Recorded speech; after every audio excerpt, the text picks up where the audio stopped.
안녕하세요. 아날로그 그녀입니다. 오늘 제가 읽어볼 책은 허생전입니다. 연암 박지원이 허생이라는 인물을 통해 하고자 하는 이야기는 아주 명쾌합니다.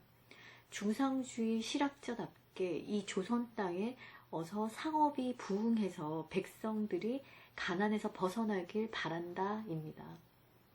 그가 바라보고 있는 조선은 겨우 만냥으로 매점매석할 수 있는 작은 시장의 나라, 화폐가 통용되지 않는 나라, 백성은 굶주리고 도적대는 늘어가는데 나라는 제대로 된 인재 등용을 안 하는 나라입니다.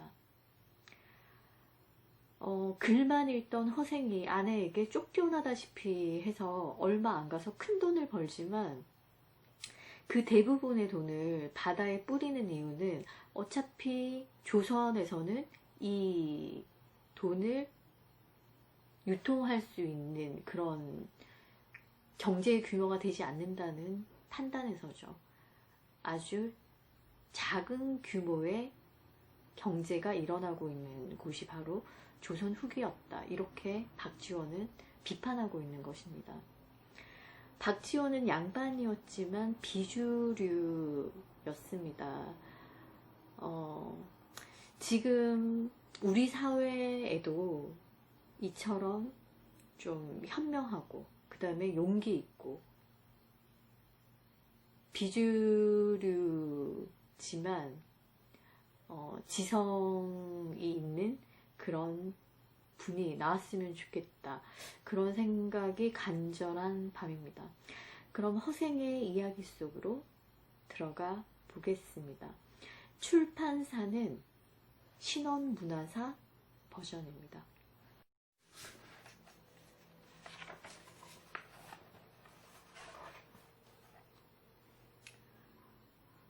허생은 묵적골에 살았다. 남산 밑으로 곧장 닿으면 우물 위에 오래된 은행나무가 서 있고 은행나무를 향하여 살인문이 열렸는데 두억한 초가는 비바람을 막지 못할 정도였다.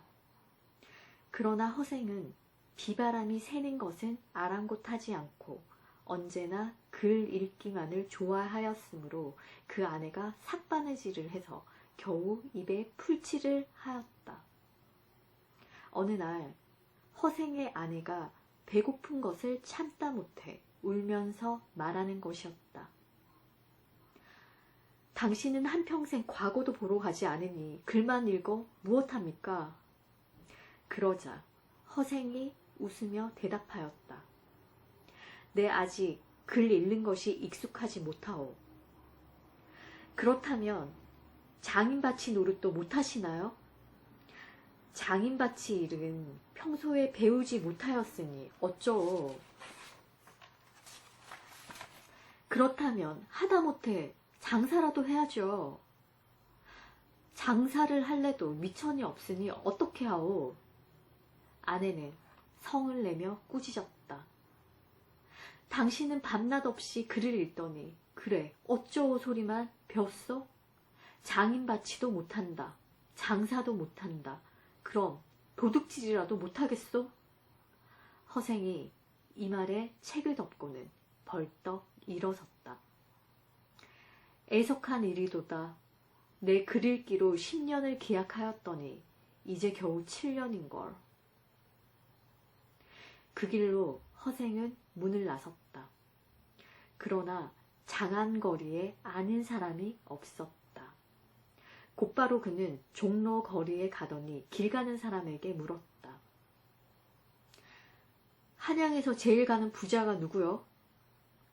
그 사람은 장안에서 제일 가는 갑부가 변씨라고 일러주었다. 허생이 바로 그 집을 찾아갔다. 주인을 만나 길게 읍을 한 후 단도직입적으로 잘라 말했다. 내 집이 가난하여 장사 미천이 없소.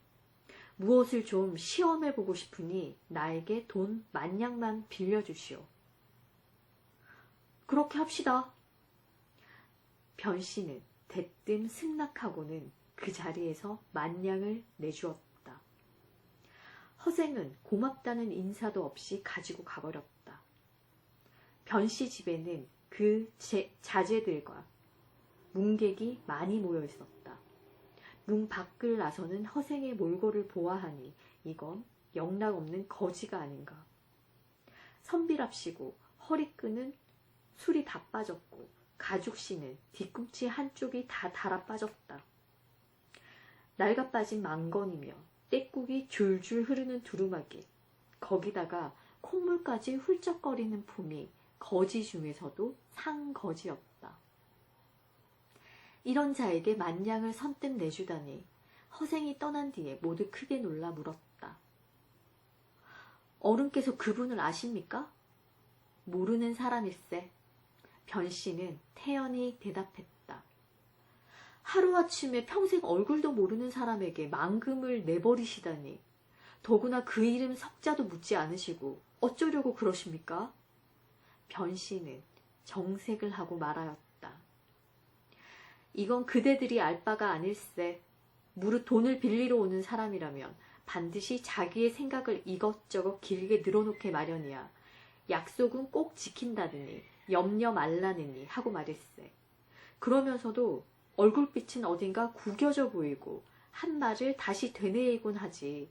그런데 이 사람은 옷이며 신발이 모두 떨어지긴 했지만 우선 말이 짤막하고 사람을 대하는 눈이 아랫사람을 내려다보는 듯하여 조금도 부끄러워하는 기색이 없네. 물질 따위에는 관심이 없고 이전부터 제 하는 일에만 만족하고 있는 사람임에 틀림이 없어.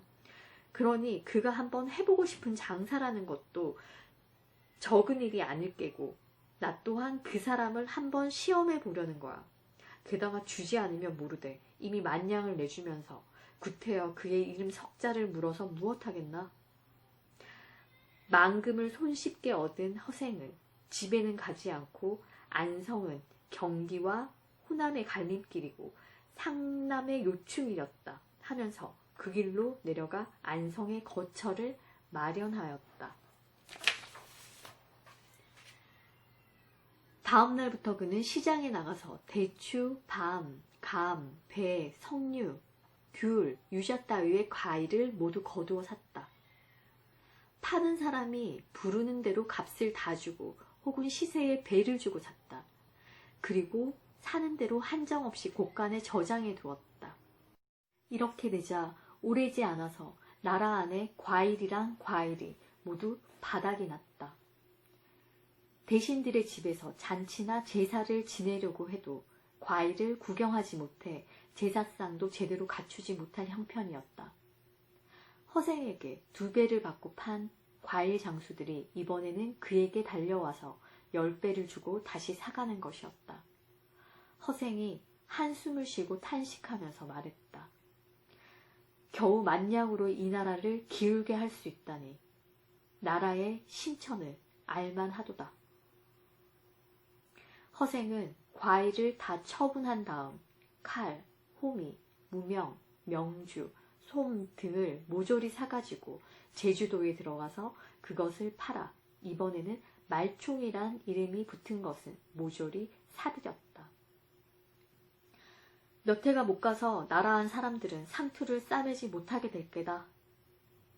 과연 허생이 말한 대로 얼마 가지 않아서 나라의 망건값이 10배나 뛰어올랐다.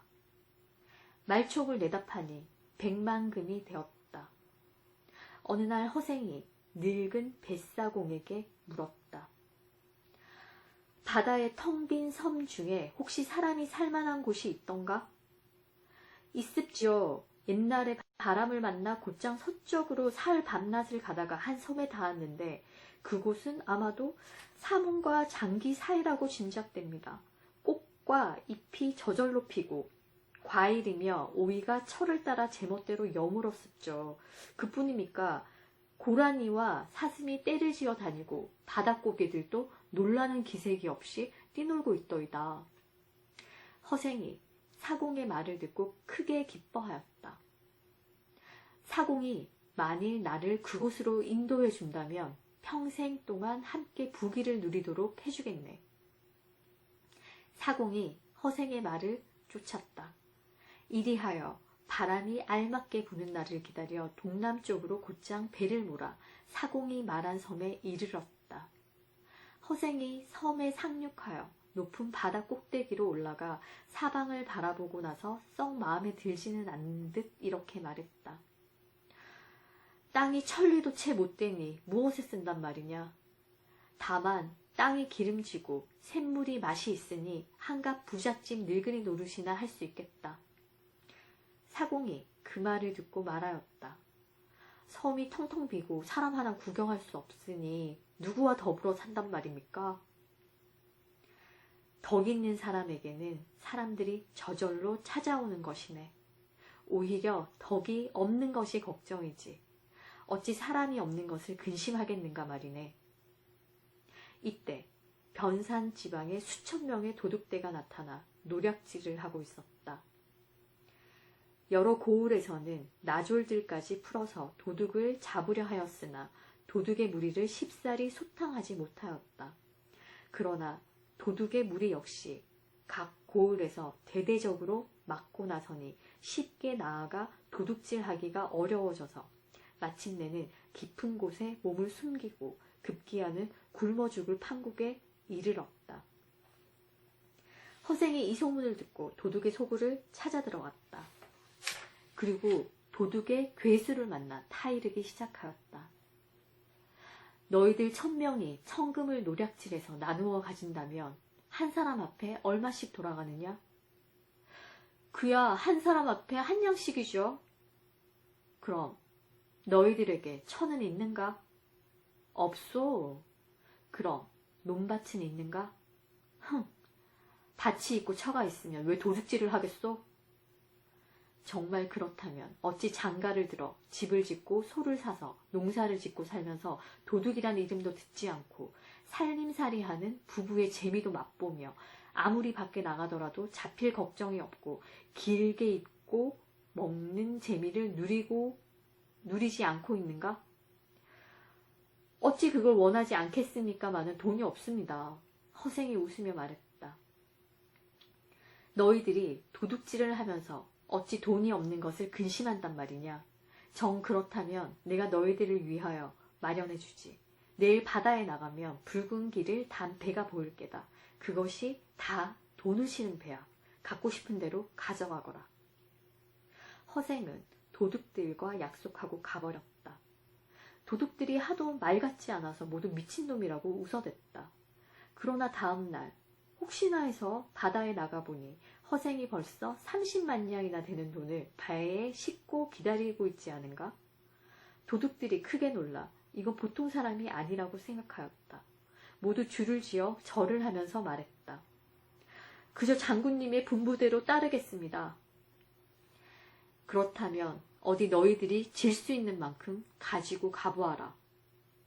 허생의 말이 떨어지자 도둑들이 앞을 다투어 돈자루에 달려들었다. 그러나 100냥을 짊어지지 못하였다. 이 모습을 보고 허생이 말하였다. 100냥도 들지 못하는 주제에 너희들이 무슨 도둑질을 한단 말이냐. 그렇다고 이제 평민으로 돌아가려고 해도 너희들의 이름이 도둑의 명부에 올라있으니 그것도 안 되고. 그렇다면 갈 곳도 없겠구나. 그럼 잘 되었다. 내 여기서 기다리고 있을 터이니 이제부터 너희들은 한 사람이 100냥씩을 가지고 가서 계집 한 사람과 소 한 마리씩을 각기 구해오너라. 도둑들은 대답을 하고 저마다 돈자루를 걸머쥐고 뿔뿔이 흩어졌다. 허생은 2000명의 식구가 1년 동안 먹을 양식을 장만해 가시고 도둑들이 오기를 기다리고 있었다. 기일이 되자 도둑들이 모두 모여들었다. 허생이 그들과 부인들을 모두 배에 실었다. 허생이 도둑들을 도거리로 몰아가니 이때부터 나라 안도 잠잠해졌다. 섬에 상륙하자 곧 나무를 찍어 집을 짓고 대나무를 엮고 울타리를 세우니 순식간에 큰 마을이 생겼다. 그런 다음 다시 밭을 일궜다. 토질이 기름져서 밭갈이, 김매기를 하지 않아도 곡식 이삭이 한 줄기에 9개 대공이 나왔다. 이렇게 되자 식량이 남아 돌아가서 3년 동안 먹을 양식을 저장하고 난 나머지는 모두 배에 싣고 장기도에 가서 팔았다. 장기도는 일본의 영토로 호수가 31만이었다. 때마침 큰 흉년이 들었으므로 가지고 갔던 양곡을 모두 처분하고 은 100만 양을 받아가지고 돌아왔다. 이제야 뭘 좀 해본 것 같구나. 허생이 탄식하고 나서 섬에 사는 남녀 2,000명을 모두 한자리에 모이게 하였다. 그리고 이들에게 일렀다. 내 처음 너희들과 이 섬에 올 때에는 먼저 부자가 되게 한 다음에 따로 문자도 만들고 옷이며 각 같은 것도 지어 입게 하려고 하였다. 그러나 땅은 좁고 내 덕도 부족하니 이제 나는 이곳을 떠날까 한다. 너희들은 아이를 낳거든 오른손으로 숟가락을 잡도록 가르치고 또 하루라도 먼저 난 사람이면 서로 음식을 양보하는 따위의 덕을 길러야 한다. 그렇게 말하고는 다른 배들을 모조리 불질러 없애버렸다. 가지 않으면 오는 사람도 없을 게다. 또 은 50만 양도 물속에 던져버렸다. 바다가 마르면 얻는 자가 있을 게다. 100만 양이라면 나라 안에서도 써먹을 데가 없다. 하물며 이 조그마한 섬에서 어디다 쓰겠느냐. 마지막으로 도둑 중에서 같이 나갈 자는 모두 불러내어 배에 실었다. 이 섬에서 화근을 뽑아버려야 한다. 이로부터 허생은 온 나라 안을 두루 돌아다니면서 가난하고 의지할 곳 없는 사람들을 구제하였다. 그러고도 10만 양이나 남았다. 이것은 변씨에게 빌린 것을 갚아야겠군. 허생이 실로 오랜만에 변씨를 찾아가 말하였다. 그대는 나를 기억하겠소? 변씨는 놀라며 말문을 열었다. 그대의 얼굴빛이 조금도 나아지지 않는 걸 보니 망금을 몽땅 털린 모양이군. 허생은 웃으며 말했다. 재물로 인해서 얼굴이 좋아지는 것은 그대들에게나 있는 일이요. 망금이 어찌 돌을 살찌게 한단 말이오. 허생이 10만 양의 어음을 변씨에게 주면서 말하였다. 내 하루아침에 주림을 견디지 못하고 공부를 끝내지 못하였으니 그대의 망금이 부끄러울 따름이요. 변씨는 크게 놀라 일어나 절을 하였다. 그리고 10만 양을 사양하고 옛날 빌려준 돈에다 이자만 계산해서 받으려 하였다. 그러자 허생이 크게 화를 내며 그대가 어찌 나를 장사꾼으로 본단 말이오 하고는 소매를 휙 뿌리치고 일어나 가버렸다. 변씨는 가만히 그 뒤를 밟아보았다. 그는 곧장 남산 및 골짜기로 향하여 가더니 거의 다 쓰러져가는 어느 오막사리로 들어갔다. 마침 한 늙은 할멈이 우물 위쪽에서 빨래하는 것을 보고 변씨가 물었다. 저 오막사리가 누구 집이오? 허생원 댁이라오. 늘 가난하면서도 그릴길을 좋아하더니 하루아침에 쌀이문을 나선 후로 소식 끊긴 지 5년이요. 그 처가 혼자 살면서 남편이 나간 날로 제사를 지낸다오. 변씨는 비로소 손님의 성이 허가라는 것을 알고 한숨을 내쉬고 돌아섰다. 다음날 변씨는 허생에게서 받았던 은을 모두 가지고 오막사리를 찾았다. 그러나 허생은 여전히 사양하면서 말하였다. 내 부자가 되고 싶었다면 100만 양을 버리고 10만 양을 취하겠소? 내 이제부터는 그대의 덕을 보고 살 것이니 그대는 수시로 나를 돌보아 주어. 식구를 계산해서 양식을 보내고 몸을 재어서 무명을 준다면 한평생 이것으로 만족할 일이오. 무슨 까닭으로 재물을 가지고 나를 고단하게 만든단 말이오.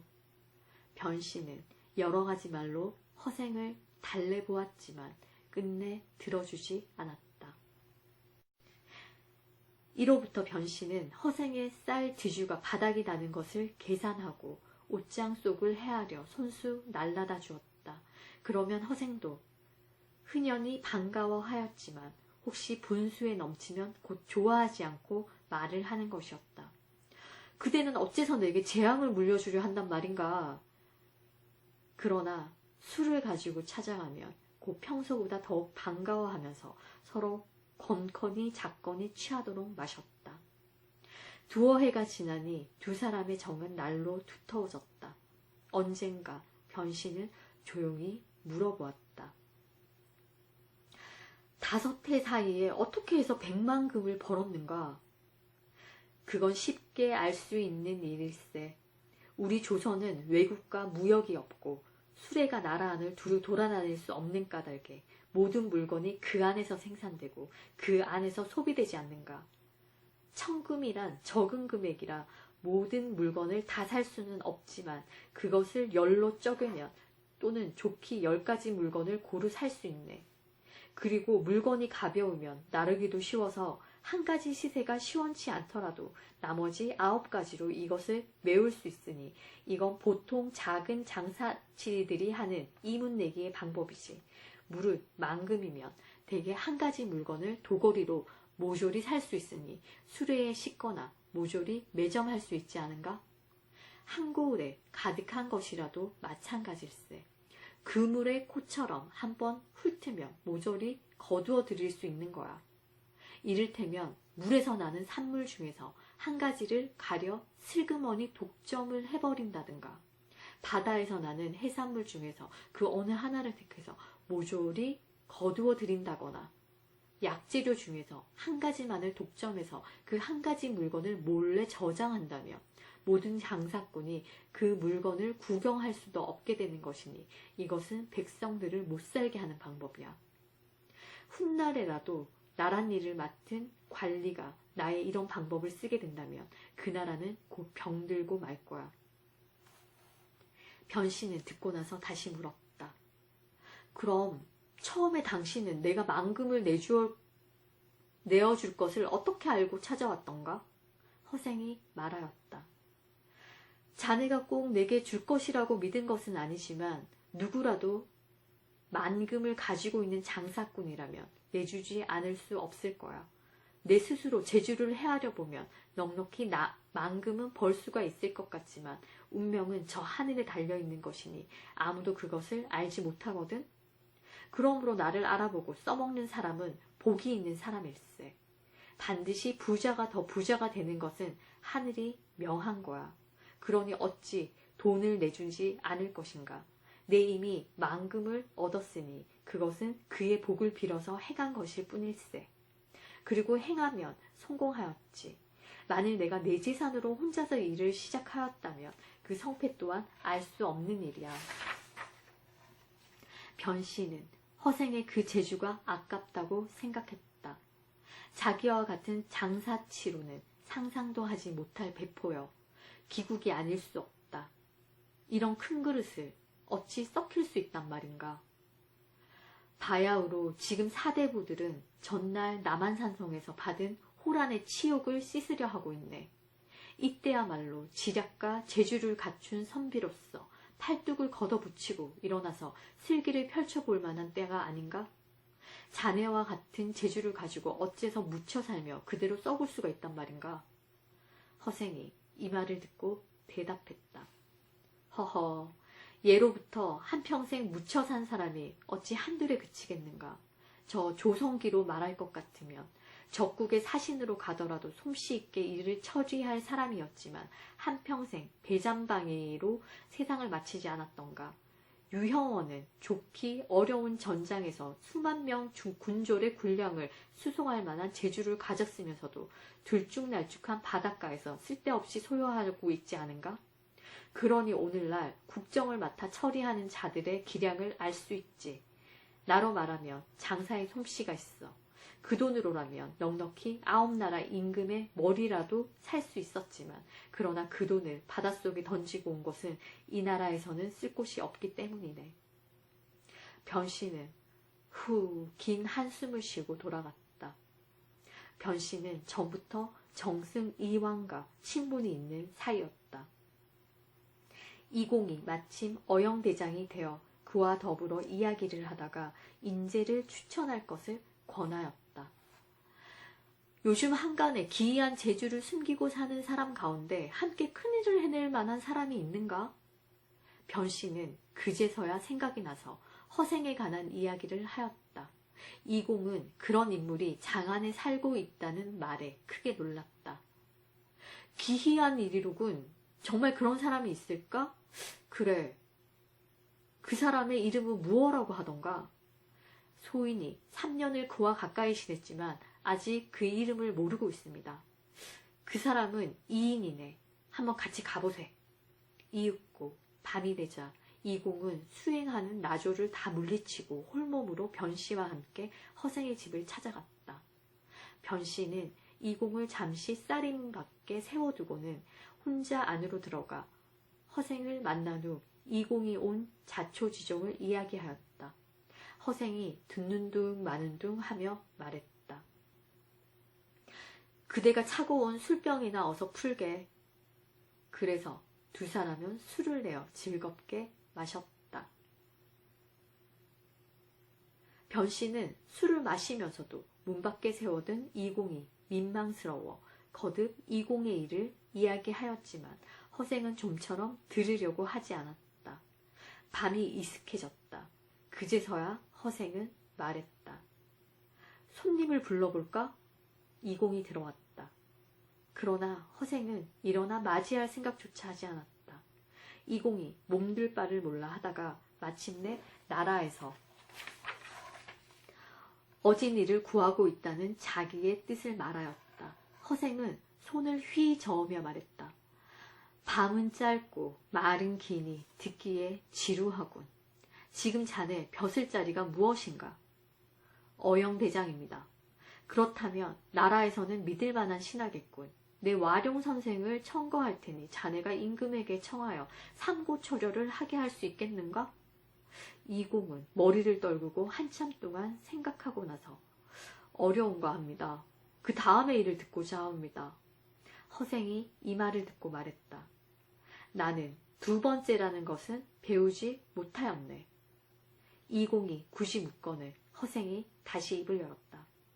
조선이 옛날 그들에게 입은 은혜가 있다고 해서 많은 명나라 장졸들의 자손들이 도망하여 동쪽으로 온 후로 또도리에 외로운 호라비 생활을 하고 있네. 자네가 조종에 청하여 종실의 딸들을 그들에게 시집 보내고 김유와 장유의 집 재산을 털어서 그들의 살림을 장만해 줄 수 있겠는가? 이완은 한참이나 머리를 숙이고 있다가 비로소 고개를 들었다. 어렵겠습니다. 이것도 어렵다. 저것도 어렵다. 그럼 할 수 있는 일은 무엇인가? 그럼 내 아주 쉬운 일이 있으니 자네가 할 수 있겠는가? 원컨대 듣고자 합니다. 허생은 말하였다. 대체로 대의를 천하에 외치고자 한다면 먼저 천하의 호걸들과 교분을 맺지 않고서는 안 되네. 또 남의 나라를 치고자 한다면 먼저 첩자를 쓰지 않고서는 아직껏 성공하는 예가 없었네. 지금 만주 땅에는 천하의 주인들이 들어앉아서 스스로 중국 사람과는 친하지 못했다고 여기는 덜세. 이에 조선이 솔선해서 다른 나라보다 먼저 항복을 하였으니 저들은 우리를 가장 믿어할 것일세. 이제 우리가 우리 자제들을 파견하여 학문도 배우게 하고 벼슬도 하게 하여 옛날 당원의 고사처럼 하고 상인들도 자유로이 내왕하도록 해달라고 한다면 그들은 우리의 청을 기뻐하며 허락할 것일세. 그렇게 되거든 나라 안에서 자제들을 뽑아서 머리를 깎고 대놈의 옷을 입혀 들여보내고 지식층은 빈공가를 보도록 하게. 그리고 백성들은 장사꾼으로 멀리 강남에까지 들어가 그들의 모든 허실을 염탐하고 그곳장 호걸들과 친분을 맺어둔다면 그때야말로 군사를 일으키고 천하대사를 꾀하여 옛날의 수치도 씻을 수가 있을 것이네. 그런 다음 명나라의 황족인 주씨를 찾아 천자로 받들고 만약 주씨가 없으면 천하의 제후들을 거느리고 천자가 될 만한 인물을 하늘에 추천한다면 우리나라는 잘되면 대국의 스승이 될 것이요. 못되더라도 백구의 나라는 될 것일세. 이 말을 듣고 이완은 멍하니 있다가 겨우 입을 열었다. 사대부들이 몸을 삼가고 예법을 지키고 있으니 누가 그들의 자제를 머리를 깎게 하고 호복을 입게 하겠습니까? 이 말에 허생은 버럭 화를 내며 말하였다. 소위 사대부란 대체 어떤 놈들이냐? 이내 그 땅에 태어나서 자칭 사대부라 하니 어찌하는 말인가? 바지 저고리를 온통 휘게만 해 입으니 이건 장사를 지내는 사람의 옷차림이요. 머리를 한데 묶어서 송곳처럼 상투를 트니 이건 남만의 방망이 상투가 아니냐? 그리고는 어찌 예법을 안다고 하겠는가? 옛날 번역이는 사사로운 원한을 갚고자 머리를 자르는 것을 아까워하지 않았고 무령왕은 나라를 부강하게 만들고자 호복 입는 것을 수치로 여기지 않았다. 지금 명나라의 원수를 갚겠다고 하면서 그까짓 상투 하나를 아낀단 말이냐? 뿐만이 아니다. 장차 말타기, 칼치기, 창 찌르기, 활 당기기, 돌팔매질을 익혀야 하거늘 그 넓은 소매를 고칠 생각은 하지 않고 예법만 찾느냐? 내 처음 3가지를 말하였으나 너는 그중 한 가지도 하지 못한다 하면서 그래도 신임받는 신하 노릇을 한단 말이냐? 그래도 굳이 신임받는 신사라고 신하라고 하겠느냐? 이런 놈은 참수하는 것이 옳다. 허생은 좌우를 돌아보며 칼을 찾아 찔러 죽일 듯한 기세였다. 이공은 크게 놀라 엉겹거려 뒷창을 차고 나와 뒤도 돌아보지 않고 집으로 돌아갔다. 다음 날 그는 다시 허생의 집을 찾았으나 이미 집은 텅 비어 있었고 찬바람만 쓸쓸할 뿐 주인은 종적도 없었다.